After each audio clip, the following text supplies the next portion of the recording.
Мындан 3 жыл мурда энергетика тармагынын карызы 130 миллиард сомго жетип, алынган акчалар даректүү, туура жумшалбай келгени маалым. Садыр Жапаров президенттик кызматка киришкени, суу башында турган Кыргызстан мүмкүнчүлүктү туура пайдалана албай жатканын айткан эле.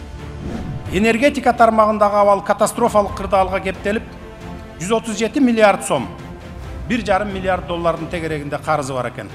Албетте мындай абалдан чыгуу өтө оор кыйынчылык менен коштолоору айкын. Эгемендүү Кыргызстан өз тарыхында эң ири долбоорлордун бири Камбар-Ата 1 ГЭСин курулушуна 2022 жылы старт берилди. Камбар-Ата 1 ГЭСи ишке кирсе, Камбар-Ата 2 ГЭСи толук кубаттуулукта иштей баштайт. Жылына 1000 мегаватт өндүрүү мүмкүнчүлүгү түзүлөт. Кыргызстан импорттоочу эмес, экспорттоочу мамлекетке айланат.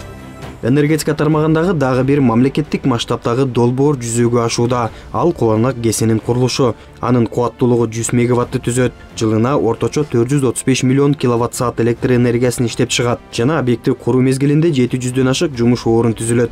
Мындан сырткары республика боюнча чакан ГЭСтердин курулушу жанданды. Алар Буга, Айгыржал, Тосту, Алабаш жана Сейен Энерджи. Ал эми быйыл ишке кире турган ГЭСтердин тизмесине Ысык көлдө Актерек, Түргөн, Бозучук, Жергес ГЭСтери, Жалабатта Каражыгач, Сарыташ, Чүйдө Шамси, Аманат, Ошто Адың Үңкөр, Баткенде Саркент Чакан ГЭСи кирет.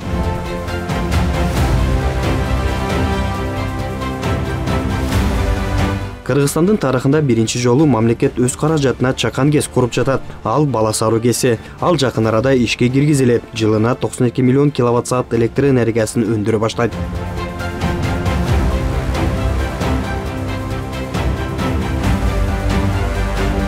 Алдыда Токтогул, Үчкоргон ГЭСтеринде электр энергиясын иштеп чыгуу көбөйтүлөт. Казарман, Чаткал, Суусамыр, Көкөмерен, Сарыжас ГЭСтери каскаты курулат. Быйыл өлкөнүн энергетика тармагына 74,9 миллиард сом бөлүнөрү пландалды.